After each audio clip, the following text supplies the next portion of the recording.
Hello guys, and welcome to another tutorial by Rebecca Raystrick Photography. Today in this tutorial we're going to learn about how to use the cloning tool. Now the cloning tool is very effective if you've got portraits or landscapes, because what it tends to do is clone one section that you find particularly good, whether it's lighting or appearance, and just to manipulate the image and to copy it essentially over to areas that you don't really like. So it's very good for portraits, and so that's the final image that we're going to try and achieve, but this is a starting one.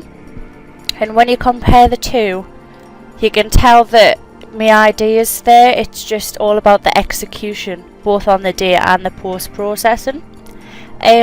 On the day I did have quite a lot of cobwebs, but for the effect that I wanted, it wasn't enough still. I think I bought about 4 or 5 bags, and they were really big bags as well, and they just didn't cover them or the tree enough. And this was actually shot outside in like a little park in Newcastle. So what we're going to do is use the clone tool, and now it's the one that looks like a little stamp. And I like using tools on GIMP because every time you hover over it, it does say what the purpose of the tool is. So it is to selectively copy an image or pattern using a brush.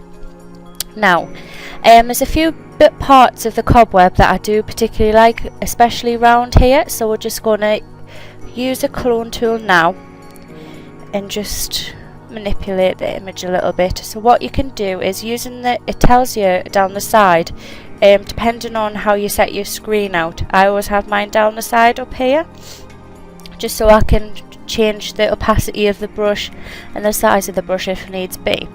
So I'm quite happy with the size, but if you don't know how to change it, you just drag it either way. And to use the clone tool, you press Ctrl and hold it down, and it selects the area that you like. So we're going to copy this bit, and just by clicking and holding, you can see that it copies and drags certain sections of it. But as you can see, it does go along, so when you're moving up, it does select further up. But it is very good for creating something which is quite lifelike. So like I say, you just drag it down until you're happy with it, and to undo it, it's always Ctrl and Z.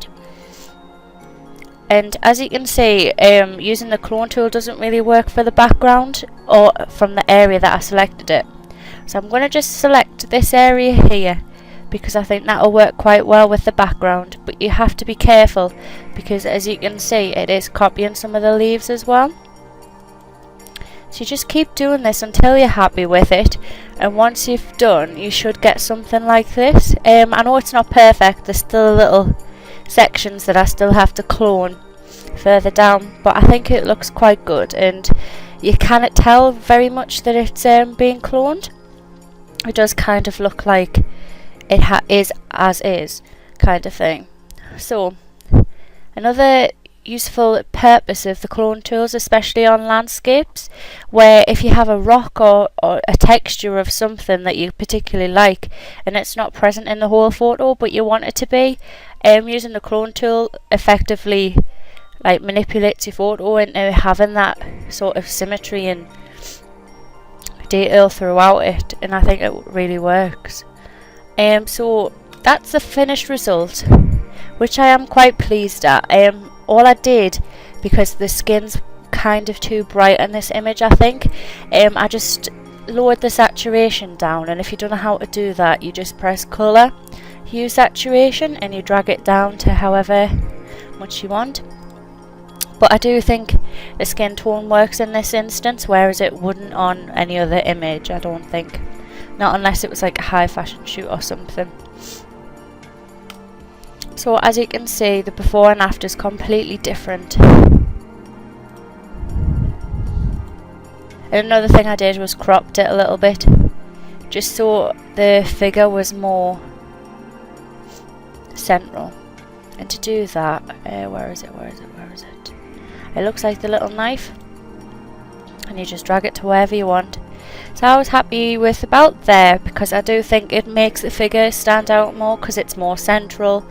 and there's not so much white space either side. So you just press enter once you're happy with it, and there you are, using the clone tool in 3 easy steps. Thanks for watching, guys. See you later. Bye.